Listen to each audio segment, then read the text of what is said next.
and thank you so much for joining us today. My name is Bran Fury, and I am a Clean Energy Associate with Environment America. Today, Environment America and US PIRG are hosting a day of action called Clean Energy Homes Day to celebrate the benefits of home electrification. So I'd like to start by saying welcome and also happy Clean Energy Homes Day. As part of our day of action, I will be moderating today's discussion about how to make your home into a clean energy home. And before we begin, we will have brief opening remarks from US Senator Martin Heinrich. Senator Heinrich is a Clean Energy Homes champ who serves as co-chair of the Congressional Electrification Caucus. And he is also the sponsor of the Federal Zero Emission Homes Act, which will create rebates to reduce the overall cost of purchasing and installing clean electric appliances. Senator Heinrich had another engagement to attend to at this time, but he has very kindly recorded comments, which we will share in just a moment. And after we hear from the senator, we are going to kick off a discussion with our 5 wonderful panelists to talk about how to go about the process of electrifying your home, what kinds of challenges can come up, and how we can solve them. So joining us today for our panel, we have Johanna Newman, Senior Director of Environment America's Campaign for 100% Renewable Energy, Matt Casal, Director of US PIRG's Environment Campaigns, Joel Rosenberg, author of Rewiring America's Electrify Everything in Your Home report, Christopher Matos Rogers, founder of sustainability-focused real estate team, the Matos Rogers Group, and finally, Julia Piper, Vice President of Communications and Policy at GoodLeap. So we are very excited to get into it with all of our great panelists. But first, let's hear from Senator Martin Heinrich about the benefits of home electrification, his own personal experience going electric, and the Zero Emission Homes Act. So I'm going, and Aaron will share our video.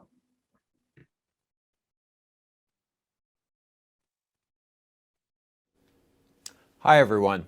I'd like to thank Environment America for bringing us all together to bring attention to the critical importance of electrifying our homes.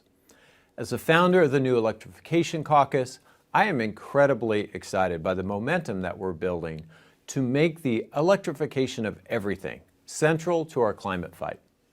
With all of the climate catastrophes occurring all around us, I've found that it can become all too easy to feel powerless to make a difference.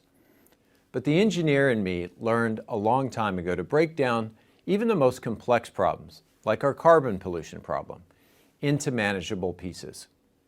And any way you look at it, cleaning up our energy sector will play the largest role in our climate fight. Around 90% of our greenhouse gas emissions come from our use of fossil energy, from coal to fossil gas and oil. For years, so much of our climate policy framework has been focused on how we can attack the supply side of this fossil energy pollution problem. And it's obviously a critical mission to transition our electric power sector towards clean, pollution-free electricity. But we are never going to meet the full scale of this challenge until we also address the demand side of the equation. That means eliminating the approximately 40% of our energy-related carbon emissions that come from the things that we have in our homes, in our offices, in our driveways. It's not just our cars and trucks, though we certainly need to accelerate the transition towards electric vehicles, particularly here in the US, where we have fallen behind so many other countries in EV adoption. But we also need to confront the millions of fossil gas-fired water heaters, furnaces, stovetops, dryers, and ovens in our homes and offices. There are substantially better, safer, and cleaner electric alternatives for each of these fossil fuel burning machines in our homes. Each of these electric substitutes can help reduce our climate pollution, improve our health, and create significant savings on our energy bills. Now, I've seen this firsthand over the last year as I've been working to electrify my home in New Mexico. Earlier this year, I went to a hardware store to purchase and install our home's second air source heat pump water heater. And I knew that these appliances were good in theory, but now that I have them in my own home, I can honestly say that I've been amazed by how inexpensive, how efficient, quiet, and for that matter, just unpolluting heat pumps have become to operate. Now, instead of spending $300 or $400 a year with the old inefficient gas water heater to heat up all those showers that my teenage kids take, as I did in the past, I'll be spending closer to $150 a year with a new heat pump hot water heater.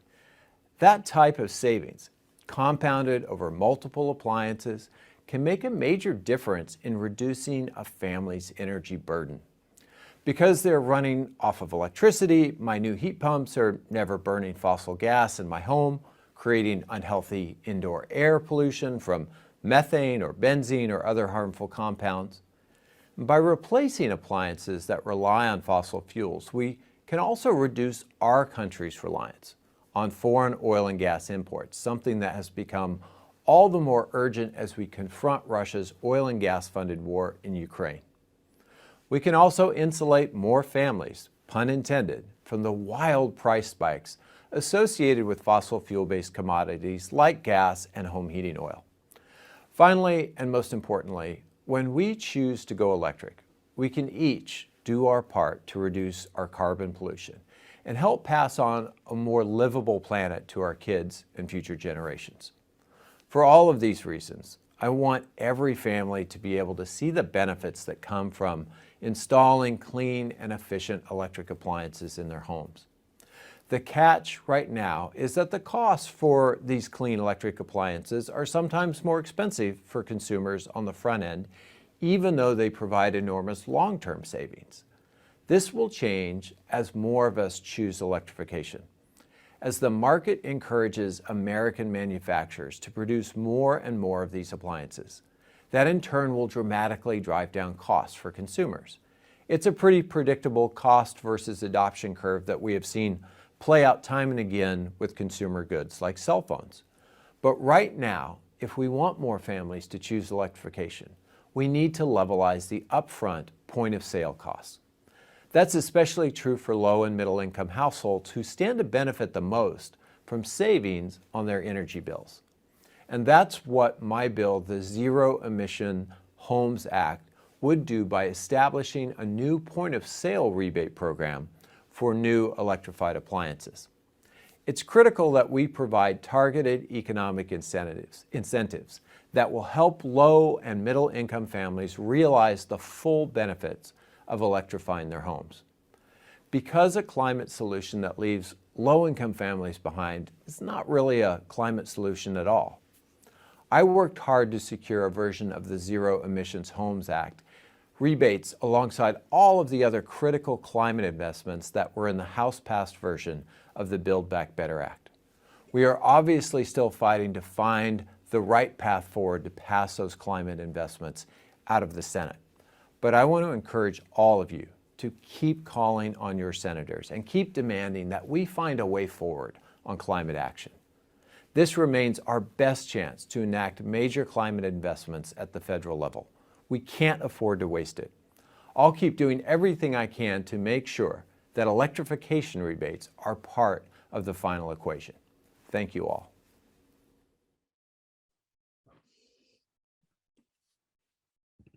Great. And we want to thank Senator Heinrich for all that he is doing to ensure that electrification rebates are available to Americans all across the country so that we can act now on climate change and move towards a future powered by 100% renewable energy. So now let's turn to our speakers for a conversation about exactly how we're going to build that future, starting right in our own homes. We got a little bit of this from Senator Heinrich, but my first question for you is, why do we need to electrify our homes? And Matt, let's start with you. Well, thanks, Bran. Thanks for having me, and thanks everybody for joining. And of course, thanks to Senator Heinrich for his words and his hard work on this issue. You know, there are a lot of reasons to electrify your own home.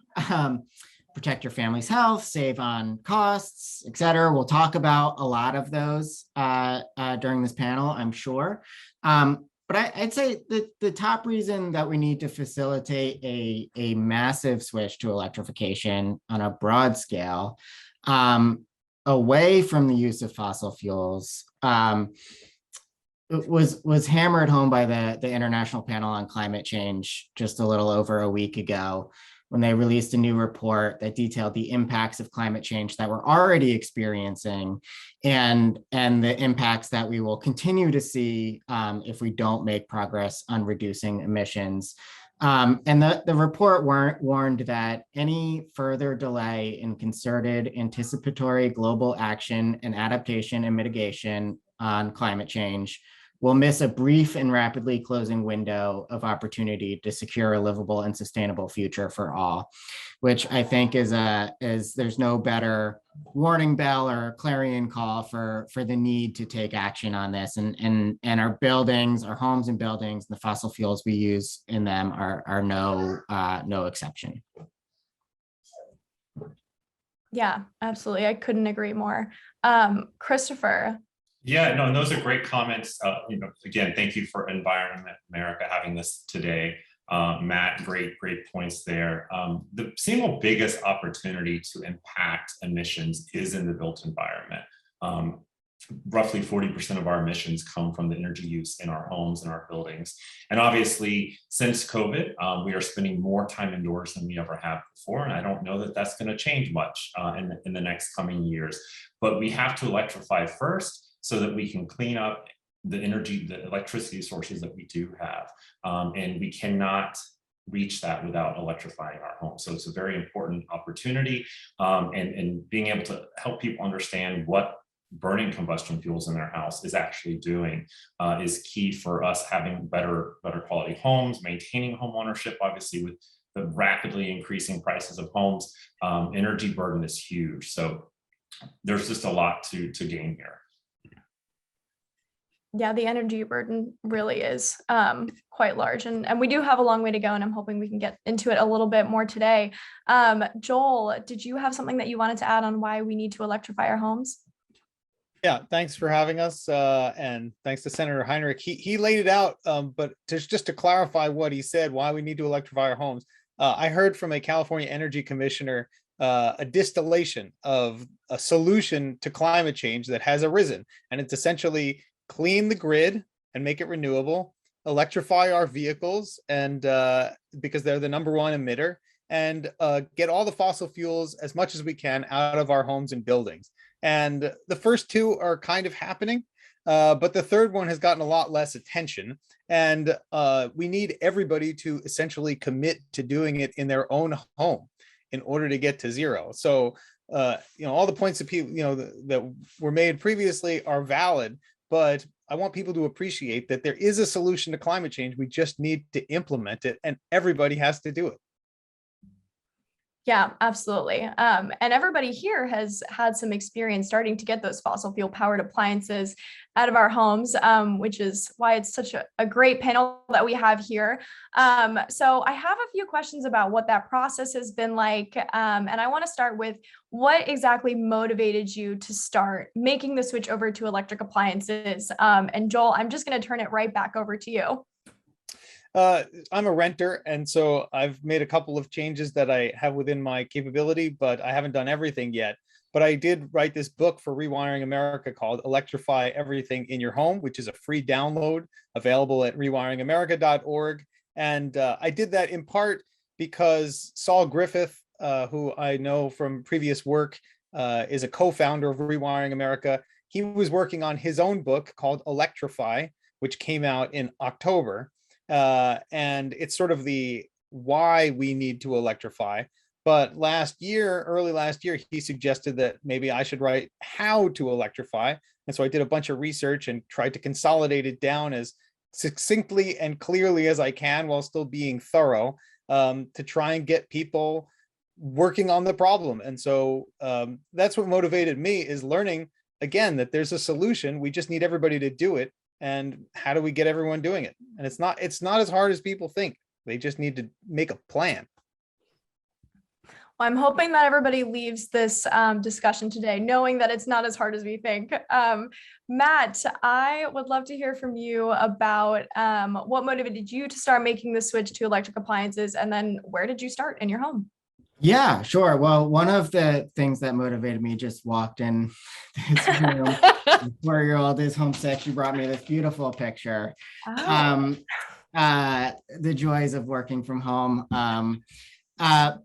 Let's see. As I mentioned before, climate change is a huge motivator. Well, maybe I didn't mention that it was a huge motivator for me, but it is. But also, as you saw, I have young kids. I have two. One is 2 and one is 4. And I want to ensure that I'm leaving them with a livable planet, right? I live in New England. We are in the process of electrifying our home, but we still have a number of fossil fuel appliances, including home heating oil. We have got a big oil tank in our basement. On one of the first cold days this winter, I was pulling out of the driveway to take my kids to daycare. And my 4-year-old from her car seat asked me, "Why is there smoke coming out of the chimney?" And I knew I hadn't left a fire in the fireplace in the morning. So at first I was about to say, "Harper, there's no smoke coming out of our chimney." But I looked up and there was our furnace exhaust vents out through the chimney. And it was just that really visual reminder of what's at stake and why I'm doing this and why it matters to me. But like I said, we still have a number of fossil fuel appliances. We bought our home last summer out in Western Massachusetts, and it was basically all fossil fuel powered. And the first thing we did was take out the old stove and replace it with a nice new electric stove. There was an ducted vent above the stove when we bought the house, and knowing that children are particularly vulnerable to the health impacts from indoor air pollution associated with cooking with gas, it was important to us that really, with 2 young kids, the first thing we did was make sure we've got that stove that reduces the pollutants that we're putting into our home. Yeah, absolutely. I think that having that visual reminder is always very. I myself am a renter like Joel, and every time I turn on my gas stove, I can see that flame. It's just a reminder that we're burning fossil fuels every time we, cook up a meal. Julia, you also started with your stove, didn't you? I did. So I had a different set of motivations. I'll also add a new one that I think is quite timely right now, is as we look at the world responding to the Russian invasion of Ukraine and sanctions all over the world being imposed. One of the ways we can act is by getting off of our own reliance on oil and gas. That is our one way to sort of impose sanctions, if you will, and ultimately just take more control of our energy here at home, especially if you electrify and couple it with an EV, perhaps distributed solar. So that way we have these awesome locally generated resources powering us. So I think that adds some urgency to this moment in addition to the environmental ones. But I also had a personal motivator of not wanting to burn myself on my new kitchen renovation where the stove has to go in the island. It's a small kitchen. We were redoing it and we're like, we only had so many options for where to put the stove. And so in my view, when it's in an island, the sleek look of an induction stove was just more practical. It's, again, induction, so it doesn't have an open flame in the way that a gas stove would. So if you have kids or maybe just, someone over for happy hour, it's kind of nice to know that you have technology that is not going to immediately be a hazard. And so I think we're getting to an exciting moment where these products are not only better for the environment, contributing to energy security, but actually just better products that might fit into our lives in more realistic and meaningful ways. And it evolved from there into getting, an EV plug. We have a heat pump in our reformed garage. And we can get into it more later, but there are some challenges to doing a whole home that I think I discovered along the way too. But nonetheless, great motivators to get the project started. Yeah, that's exciting. And it sounds like a beautiful kitchen, I must say. Johanna, I would love to hear from you about where you started when you started to make the transition to all electric appliances. Sure, I'd love to. So like Matt, I live in New England. We, about 11 years ago, bought a farmhouse that was built in the 1860s. So it's an old building. It has like a fieldstone basement. And so we knew that air leaks were likely going to be rife in this structure. And so the very first thing we did was have an energy audit, because just by shrinking the amount of energy we use overall in our building makes it that much easier to then electrify all of our uses. So the first thing we did was just efficiency. And sure enough, there was, like they ended up blowing a ton of insulation into the attic and doing some pretty aggressive air sealing in the basement. And then we realized that the previous owner, right before they sold the house, put in a brand new oil furnace. And we were like, no, now we have to keep that as a, heat source, because it didn't make financial sense to replace it on the spot. But they hadn't replaced the water heater. And it was this, enormous 25-year-old jalopy of a water heater. And we realized that our utility companies actually offered rebates for heat pump hot water heaters. So, I remember watching two really big, strong guys struggle to lift that enormous monster out of our basement. And then we replaced it with this just, much sleeker, much more efficient model. And one of the things we love about it is that it doubles as a dehumidifier in the basement. I used to have to go down there and manually empty the drawer from our dehumidifier to keep things from getting moldy. And now the heat pump hot water heater just takes care of that. And it's just more efficient. So that was the first thing we did, was the heat pump hot water heater. We love it. And then in 2017, we actually bought a solar array for our yard. So it's a ground mounted array. We had to kind of dig a trench because our roof wasn't sunny enough, but this corner of our yard was. So we have that ground mount array. And so now, are interested in making sure that more and more of the energy that we use in our house comes from that solar array. So we haven't yet got an EV, but I think our next car will probably be an electric vehicle. So we'll be able to plug that in. And then we just put a heat source in our kitchen, which had previously just always been freezing cold. And it's a mini split heat pump and it rocks. So that's how we got started. There's definitely more to do, but we're on the path. Awesome. Thanks for sharing that. And Christopher, I think that you have had kind of a similar experience to Johanna. So I'd love to hear from you about where you started on this journey. Yeah, certainly. So we actually, cars may not be electrifying your house, but they do have a lot of relevance for charging them. So we actually switched both of our cars to electric back in 2014. And at the time, the state of Georgia had like the top state tax credit for EVs. It was $5,000 per car. So we swapped both of our cars, immediately saved, hundreds of dollars a month in gas, but also all of those tax credits became about 60% of the down payment for the house that we bought 6 months later. Unfortunately, sort of like Johanna, all of our mechanical systems were about 5 to 7 years old in the house, and we had just made, a huge purchase. So replacing those fossil fuel appliances was not an immediate plan. But starting in 2020, we've actually been on a very aggressive schedule of replacing those. The first one for us was the water heater. It hit 10 years old in 2020, so bye-bye. And like Johanna, even here in the South, we have utility rebates, and I love to help people understand the value, right, of how you can make these things affordable. So when we bought our heat pump water heater, we got it down to $300 because we had a state, there was an IRS tax credit at the time. We had a Georgia Power rebate, plus Home Depot had a sale, and I had a 15% off coupon. So at the end, it came down to $300, and it was cheaper than replacing it with just another gas one. So it's like Joel had mentioned, having a plan is so important, so that you can plan these things out and not just respond to an emergency when something dies. And since then, we've done our cooking over to induction, and we just have our furnace, a natural gas, switch over to heat pumps, which is our plan for next year, followed by solar. So we're quite far along the way. And like Julia, we've learned some things. Yeah, that's really exciting. I can't wait until it's an all electric home and we can maybe do a tour.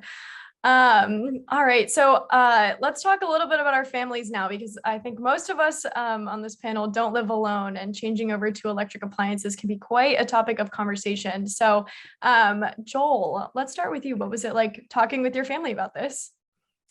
Yeah, my family, my immediate, my partner and my 7-year-old daughter, they're on board with it.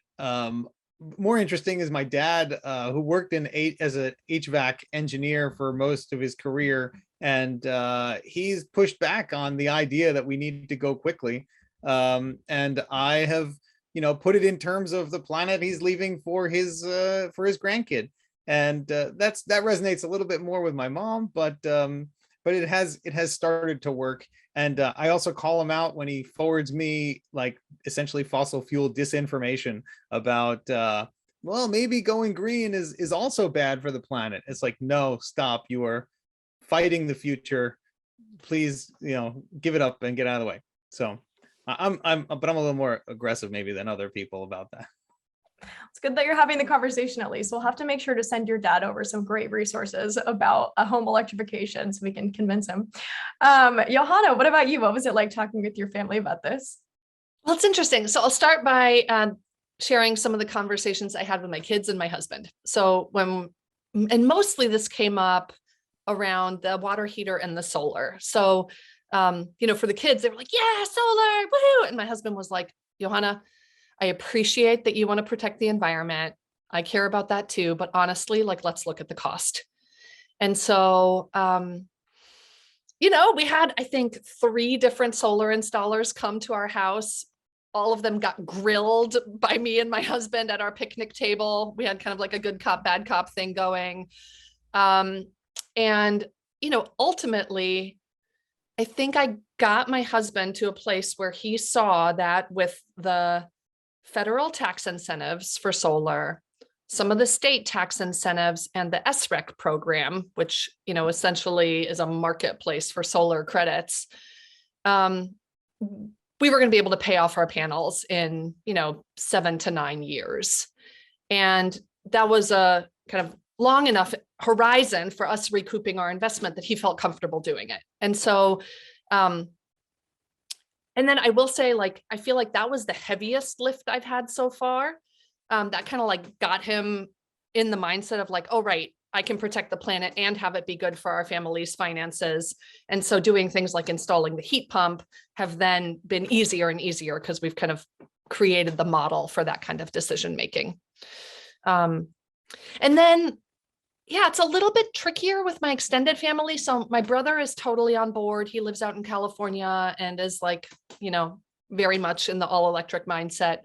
But my stepdad, who lives down in Virginia, he used to work in professional kitchens. And when I mentioned to him, like, hey, you guys should think about replacing your gas stove, he was kind of like, well, can't do that. Like, I love the responsiveness. And I was like, well, have you tried an induction stove? They're pretty responsive. And there was definitely still, I think, work to do there to get, I don't know, to create a space where he was willing to entertain electrifying all aspects of his life.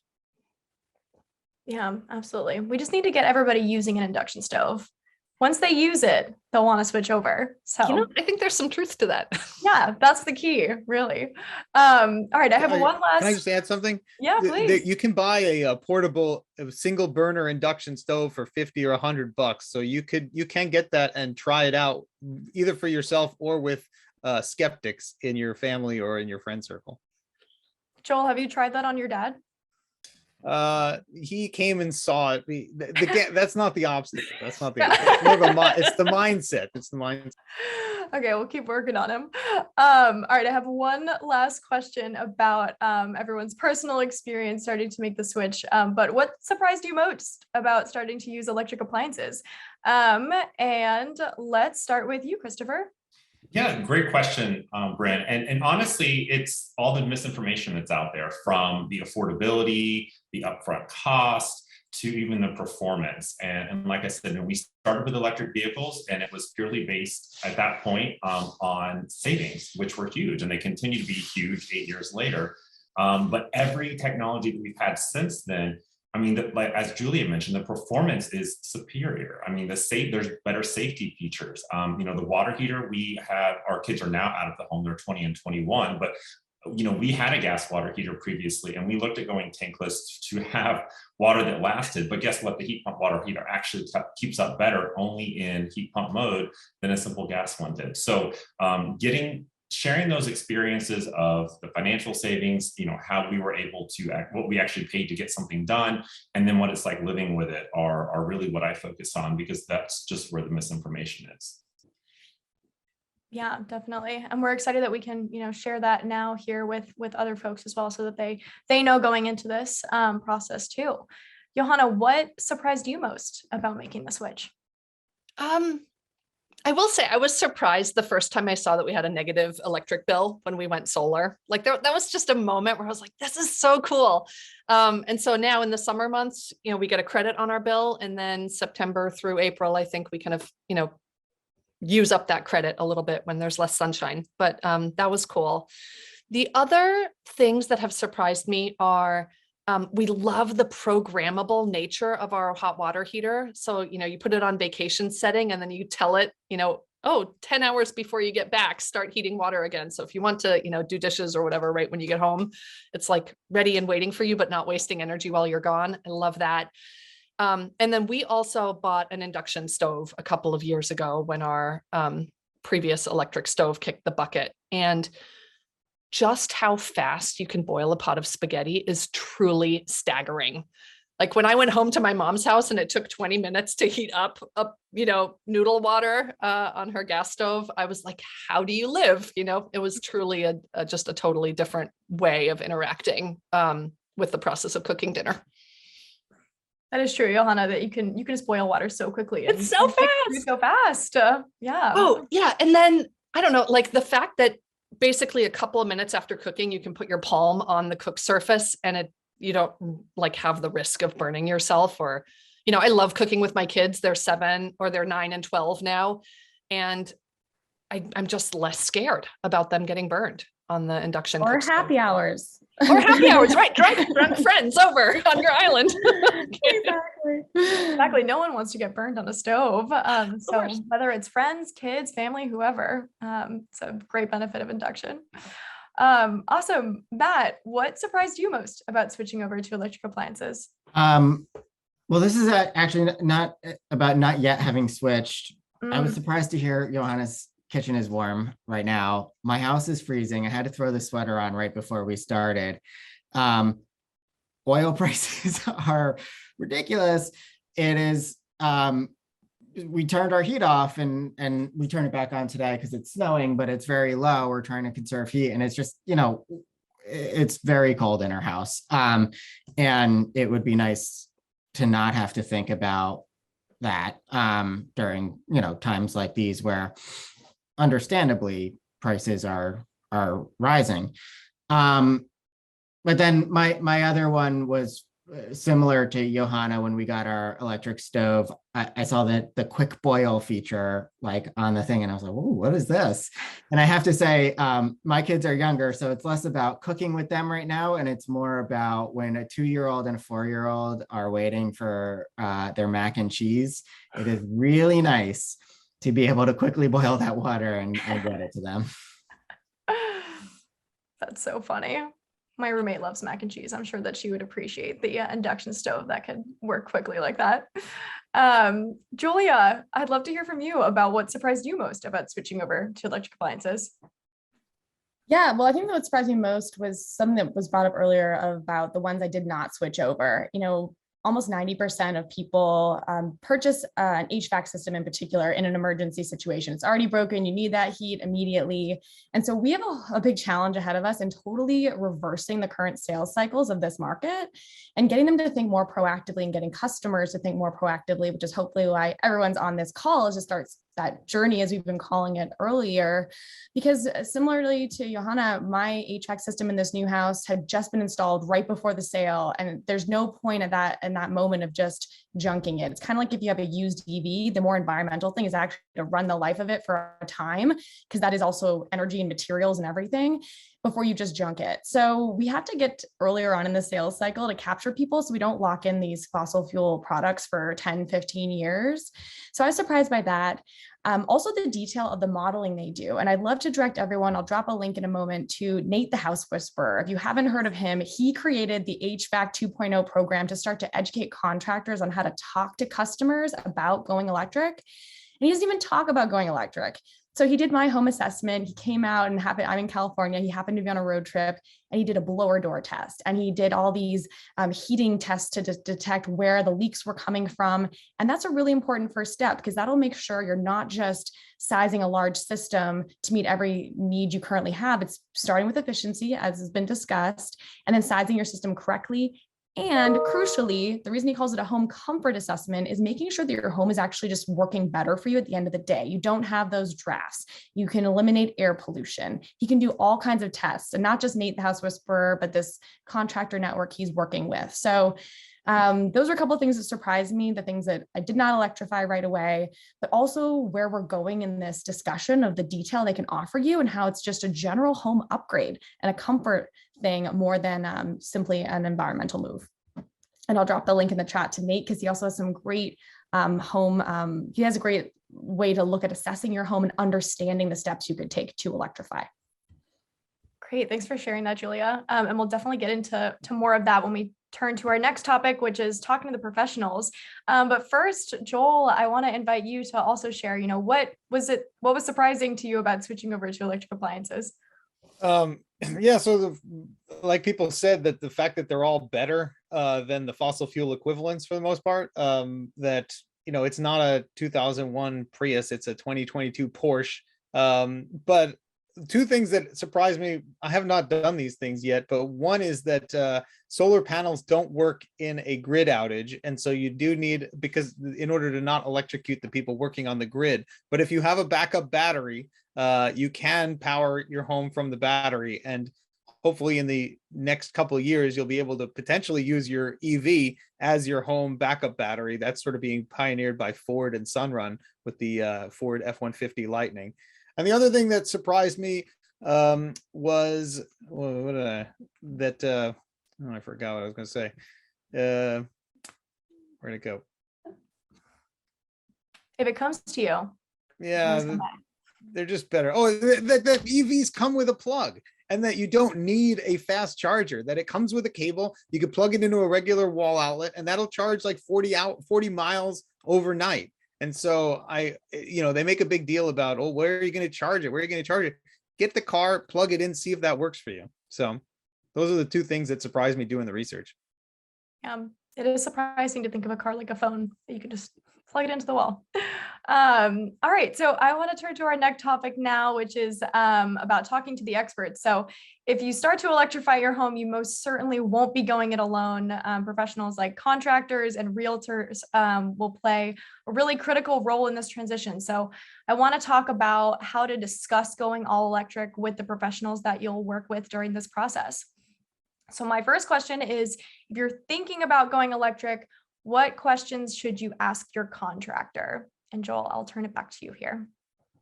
Yeah, so again, in the guide, Electrify Everything in Your Home, free download, rewiringamerica.org.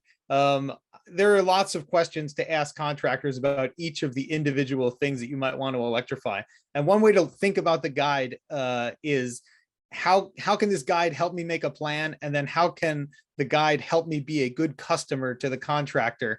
Ask the right questions about what needs to happen, how they're going to do the thing they're going to do, whether there are things that they haven't considered.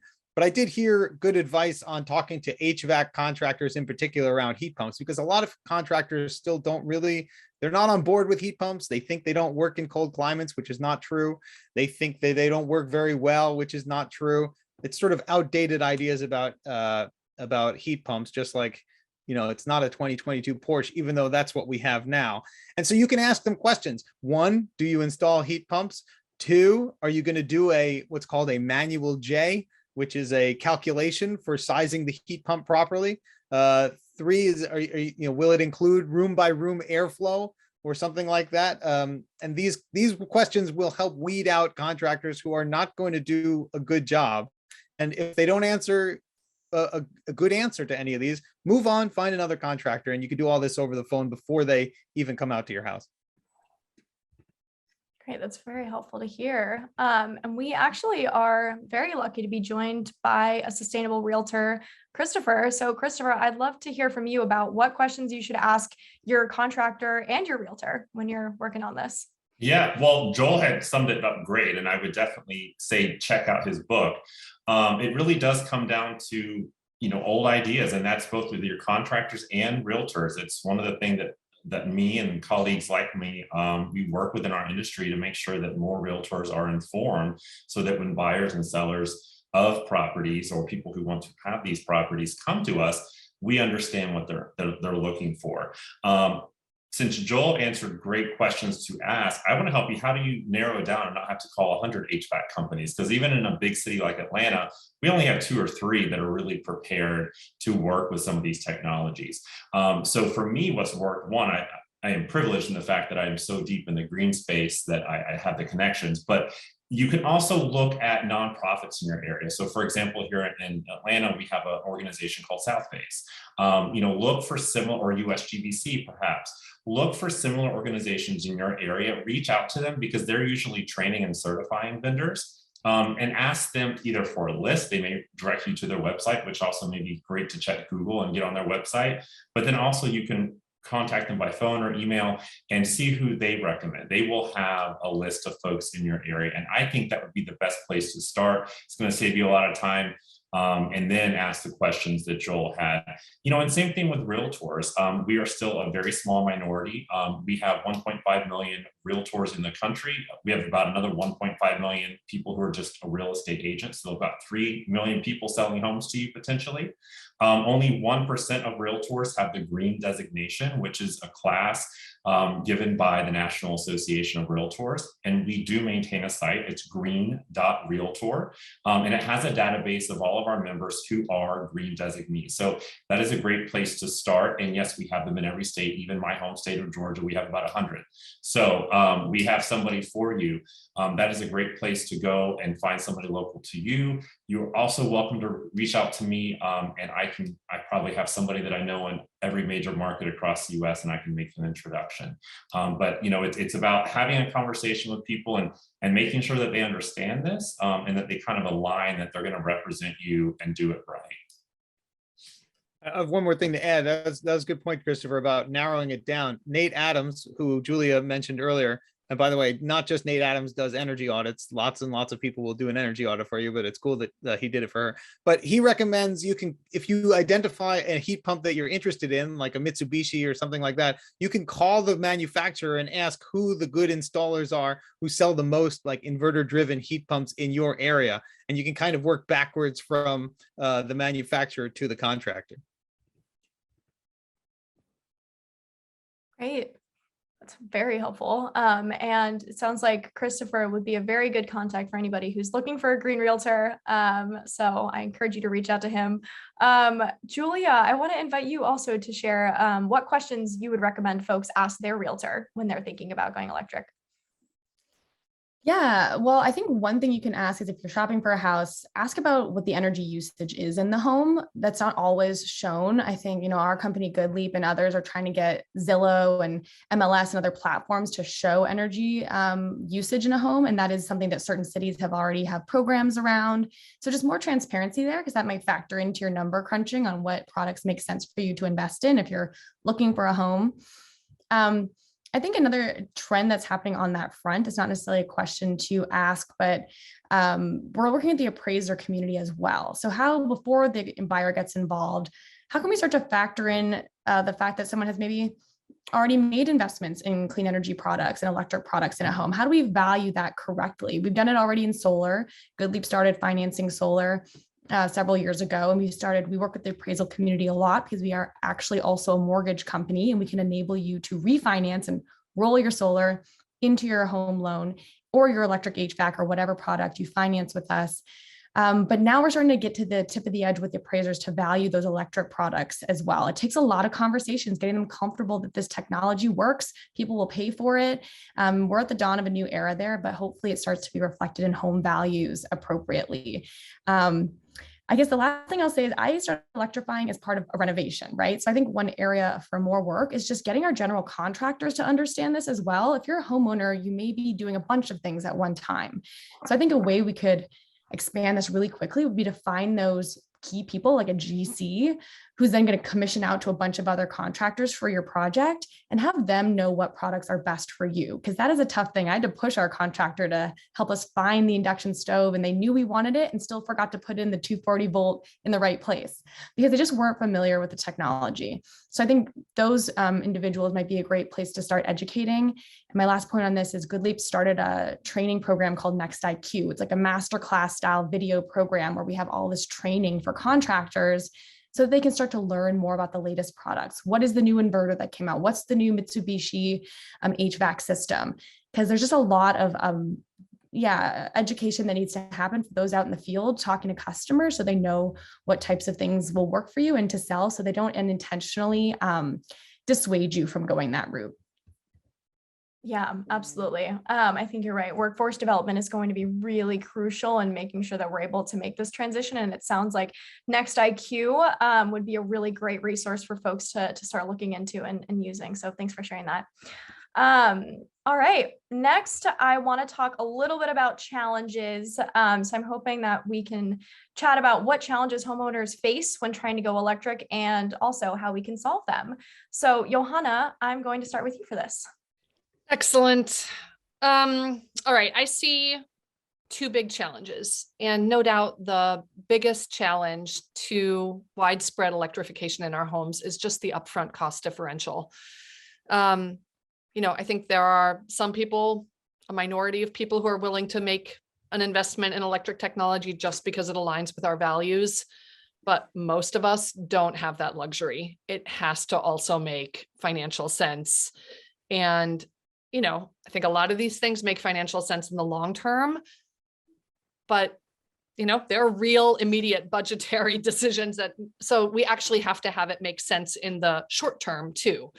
And so, when I think back to buying our heat pump hot water heater, that $750 rebate from Mass Save that was, right at the point of sale made it a no-brainer for us. And, the more that rebates for these technologies can be upfront, direct pay at the point of purchase, rather than through some cumbersome and opaque process, the better it's going to be. So that's the first challenge, is just, we got to levelize that upfront cost. And then the second challenge is a bunch of people will have to potentially buy new cookware for their induction stove. But as somebody who loves cast iron, I can say cast iron works great on no matter what kind of stove, and you can pass it on to your children and your great grandchildren, and it'll never go bad.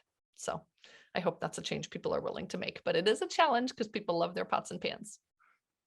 That's good for waste too, reducing waste. So I like that solution. Matt, can you talk a little bit about the challenges that homeowners face and how we can solve them?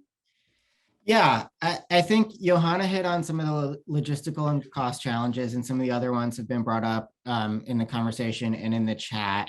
And a lot of these can be mitigated through pro-electrification policies, incentives, education for contractors, all of that.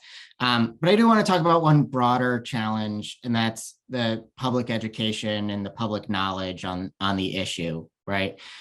The whole process can feel complicated and daunting. The average person isn't steeped in the data about health and climate, as many of us are.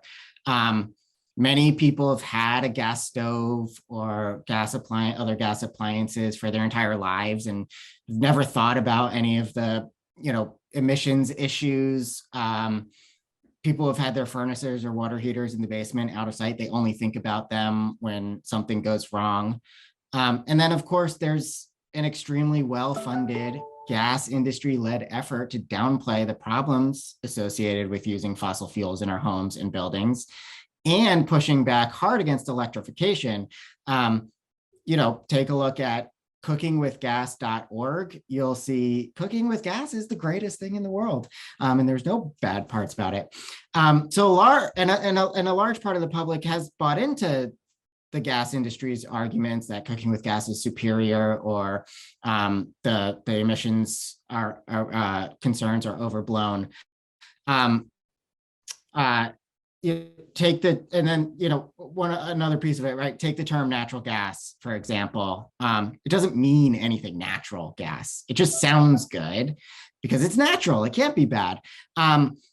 And we have to change that, right? We have to change the way we say that term. It sounds trivial, but it works. There's polling that 77% of people had a favorable view of natural gas, which was far higher than the favorable ratings for their views on methane, for example. And less than a third were able to link that natural gas is primarily made up of methane. So that's why I don't call it natural gas. I call it methane gas, because that's what it is. It's primarily made up of methane gas, and that lets people connect the actual issue with what the gas is. But calling it natural gas just lets people, it's natural, it's clean. And so all of this suggests that to get to the place where we can facilitate this strategic nationwide shift to electric buildings, we have to do more to educate and win the public, push back against the industry arguments, the industry tactics somebody brought up in the chat, these preemption bills that the industry has been pushing in a lot of places in country that make it harder for local governments to pursue electrification policies. We need to push back against all of that, get the public on board, and that gets us to the place where we can start to overcome all of these logistical and cost challenges that people are facing. Yeah, absolutely. If you live in Michigan or Pennsylvania, there is a preemption bill in your state, and you should call your state representatives and tell them that you don't want them to support it. Thanks for sharing that, Matt. Julia, I'd love to hear from you about what challenges homeowners can face in this process and how we can solve them. Yeah, I think a lot of things have been brought up. I'm going to go to add two other points. It's not just for homeowners, but other challenges we have are manufacturers making more products. It's something that came up in the chat. We even need products that meet different kinds of requirements. If you go to Nate Adams' website, Nate the House Whisperer, he has a whole blog on like very specific asks he has for Carrier on types of products he needs that just work better for customers, work better for installers. We need to get the US industry more engaged on this. Companies like Mitsubishi have already been there, but just giving the right market signals with bills like Senator Heinrich's legislation, I think will juice the market, and then getting American companies to step up will be really powerful and meaningful there, and hopefully be great for business. The other challenge I see is the equity side and making sure that we actually have these technologies reach more people. They do have higher upfront costs. So again, rebates are important. We need policy to step in here to grow the market, as we do with all kinds of things in earlier stages of those product cycles. Because obviously we want this to work for everybody. And simultaneously, there's a very bigger and much more complex issue about keeping electricity rates affordable and low around the country. That's a bigger discussion around how we plan our transmission lines and where we get power from, and legacy systems and new systems, and utilities are at the heart of it. All of us are there too. It's the bills that we pay, but we want to make sure that as people electrify, it's affordable to do so. So there's a bigger conversation I just want to plant in everyone's mind around how we keep electricity costs low as we make the switch.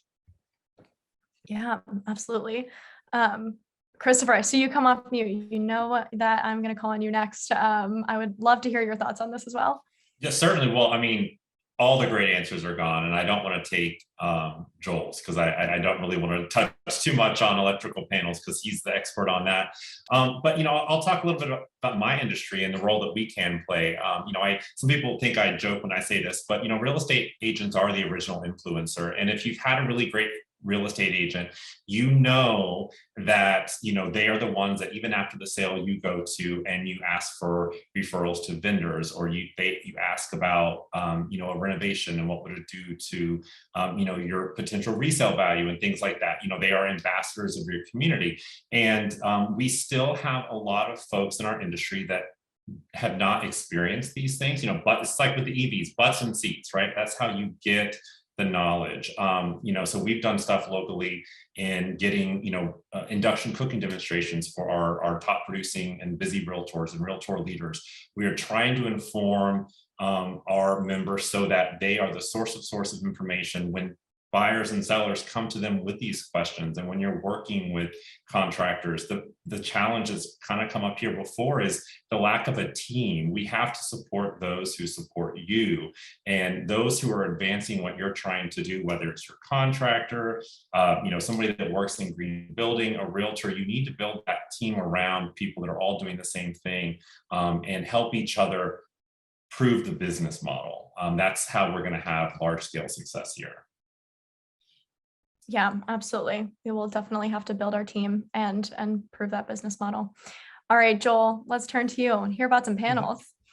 Thanks, Christopher, for not stealing the thunder. But the thing that I found to be probably the biggest obstacle is getting caught defaulting into getting another fossil fuel appliance instead of an electric appliance when it dies, because you didn't have a plan for how you were going to replace it. And so Either it's because when your hot water heater dies, you just want hot water again. You don't care if it's electric or not. But if you go and call the contractor and nobody has a heat pump water heater, or they do have one and your electrical panel is too small and so you can't get one, you're going to lock in another 10, 15 years of fossil fuel burning in your home. So the idea behind, again, free guide, rewiringamerica.org, is learn what you need to get done, make some calls initially to figure out what you have to do, and make a plan so that you don't get painted into a corner on your electrical panel. You don't get painted into a corner on your furnace, on your water heater. You know how you're going to get it done when the time comes, or sooner if you want. And you make the upgrades that you need to, whether it's installing wiring ahead of time or getting a panel or a service upgrade. And again, read the guide. It's free, and hopefully it'll help you make a plan. Hopefully it will. All right, we only have a couple minutes left here, and I want to be respectful of everybody's time, but I also want everyone on this call to leave with one action that they could take today to start the transition to clean energy homes. So let's just do a rapid fire, 15 seconds. I'll go around and call on folks, and we can share one thing that everyone on this call can do today. And let's start with Christopher. Awesome. Well, I would say just start. I mean, that's the biggest thing. So many of us, it is important to have a plan, but don't wait too late to do that plan. Find what is your oldest appliance, what is the low-hanging fruit, and start today. All right. Number one, start today. Find your oldest appliance. Joel.